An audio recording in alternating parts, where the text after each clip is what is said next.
आपण पुन्हा एकदा आपल्यासोबत चाफेकर सर आहेत, त्यांच्याकडे जाणार आहोत. सर, अनेक बैठकांचं सत्र आता सुरू झालेलं आहे. पत्रकार परिषदा होत आहेत. लष्कर देखील पत्रकार परिषद घेत आहे. आता परराष्ट्र मंत्रालयाची देखील पत्रकार परिषद होईल. काय वाटतंय, परराष्ट्र मंत्रालय आपली पुढची भूमिका काही सांगू शकतं का? परराष्ट्र मंत्रालय साधारणतः आपली भूमिका याच्यासाठी स्पष्ट करत असतं की तो संदेश जवळजवळ आपल्या देशवासियांनाच नाही तर तो संदेश जवळजवळ जगाला असतो. त्यामुळे परराष्ट्र मंत्रालयाची जी पत्रकार परिषद असते ही नेहमीच महत्वाची असते. कारण आपल्या जनतेला तर आपला काय व्ह्यू पॉइंट आहे, आपली युद्धनीती आपल्याला कुठे घेऊन जाते हे तर माहीत होतंच, पण जवळजवळ पूर्ण जगाला सध्या काय सुरू आहे, परिस्थिती कुठवर आली आहे आणि आपण काय विचार करतोय याची माहिती मिळावी म्हणून ही परिषद फार महत्वाची असते असं मला वाटतं. डिफेन्सची परिषद सतत होतेच, पण त्यात सुद्धा परराष्ट्र मंत्रालयाचा एक एलिमेंट असतोच आणि ते पूर्ण जगाच्या काय आपल्याला सांगायचं आहे, सुचवायचं आहे, आपली पुढचं स्टेप काय राहणार आहे हे जगाला अगदी क्लिअर असावं म्हणून प्रत्येक देशाला जाऊन सांगण्यापेक्षा अशी पत्रकार परिषद घेतली जाते आणि त्यात प्रमुख मुद्दे जे असतात ज्याच्यात पूर्ण जगाला इंटरेस्ट आहे ते आपण यात मांडतो. आणि म्हणूनच या पत्रकार परिषदा परराष्ट्र मंत्र्याची असो किंवा डिफेन्सची असो या होत राहतील आणि मे बी MHA सुद्धा एक घेऊन आपल्या लोकल जनतेसाठी सुद्धा काही संदेश देतील असं मला वाटतं. बरोबर. आता आणखी एक महत्वाची बातमी आलेली आहे, ती आहे बिकानेरमधून. बिकानेरमध्ये काही मिसाईलचे तुकडे सापडलेले आहेत. भारतीय सैन्यानं पाकिस्तानी मिसाईल नष्ट केलाय. रात्री बिकानेरमध्ये स्फोटांचे मोठे आवाज आलेले होते. पाकिस्तानी मिसाईल भारताकडून नष्ट करण्यात आलेला आहे. तर पाकिस्तानकडून अनेक हल्ले केले जात आहेत, मात्र भारताची हवाई संरक्षण यंत्रणा जी आहे ती सज्ज आहे, मजबूत आहे. पाकिस्तानचे प्रत्येक हल्ले भारतानं हाणून पाडलेले आहेत. पाकिस्तानी मिसाईल देखील भारताकडून नष्ट करण्यात आलेला आहे. तर तिकडे अमृतसरमध्ये देखील हाय अलर्ट घोषित करण्यात आलाय. नागरिकांना घरातच राहण्याच्या सूचना देण्यात आल्या आहेत. नागरिकांनी शांतता राखावी, प्रशासनाकडून नागरिकांना या सूचना देण्यात आलेल्या आहेत. तर अनेक भागांमध्ये मिसाईलचे अवशेष सापडलेले आहेत, म्हणजे पाकिस्तानकडून त्या भागांना लक्ष्य करण्यात आलेलं होतं. मात्र हे मिसाईल्स भारतानं नष्ट केलेत. मात्र आता त्या भागांमध्ये हाय अलर्ट घोषित करण्यात आलेला आहे. नागरिकांनी शांतता राखावी, सरकारनं दिलेल्या सूचनांचं पालन करावं, मार्गदर्शक तत्वांचं पालन करावं असं आवाहन देखील करण्यात आलेलं आहे. तिकडे पंजाबच्या फगवाडामधील हल्ल्याची काही दृश्य समोर आलेली आहेत. पंजाबच्या फगवाडातील स्फोटानंतरची ही दृश्य समोर आलेली आहेत. पंजाबमधील काही भागांना देखील पाकिस्ताननं लक्ष्य केलेलं होतं आणि त्याच भागांमधील काही स्फोटांची दृश्य ही समोर आलेली आहेत. आपण बघतोय ही काही दृश्य आहेत. पंजाबच्या फगवाडामधील हल्ल्याची ही दृश्य आहेत. ज्या क्षणीनंतर हल्ला झालेला होता त्या हल्ल्यानंतर त्या ठिकाणी नेमकी काय परिस्थिती निर्माण झालेली होती, आपण ही जी दृश्य आहेत ती आता सध्या आपल्या टीव्ही स्क्रीनवर पाहू शकतोय.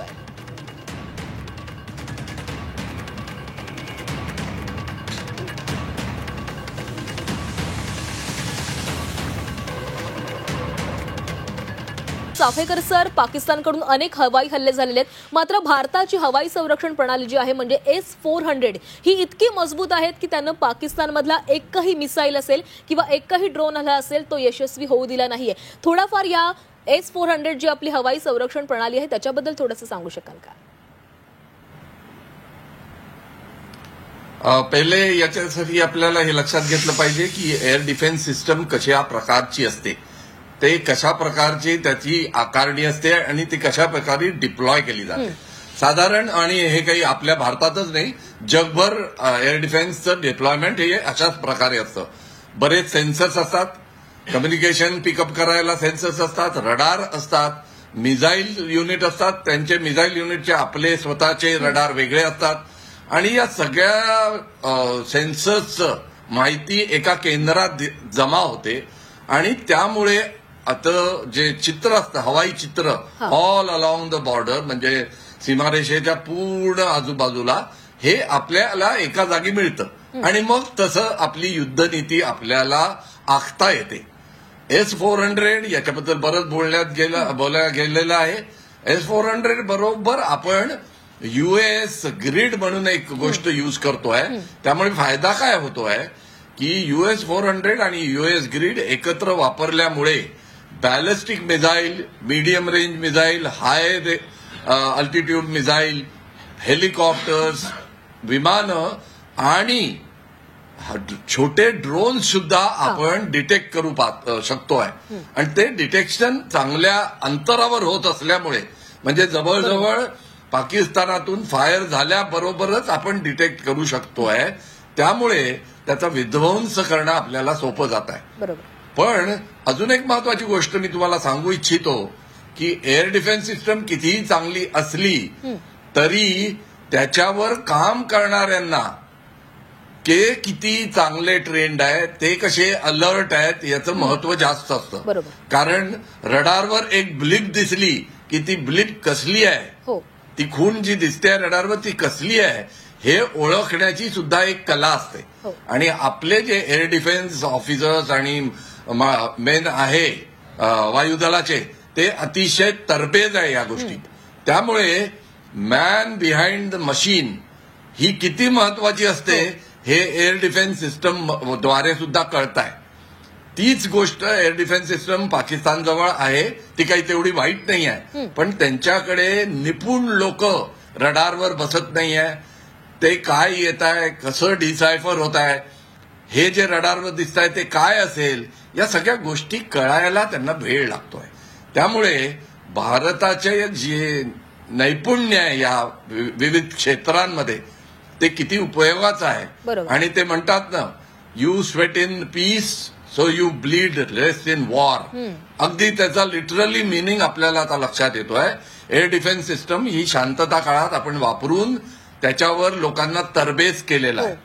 काय इंडिकेशन मिळतात त्याच्यावरून काय रेफरन्स घ्यायचे, कसं त्याच्यावर पुढे ऍक्शन करायची, हे आपल्याला ट्रेनिंगमध्ये आपल्या लोकांना आपण उत्तमरित्या शिकवलं आहे. त्याचाच हा रिझल्ट आहे असं मी म्हणेन. म्हणजेच यंत्रणा तर मजबूत आहे, मात्र यंत्रणेसोबतच यंत्रणेवर काम करणारे अधिकारी देखील तितकेच मजबूत आहेत आणि म्हणूनच भारतीय सैन्याला हे एवढं मोठं यश प्राप्त होत आहे.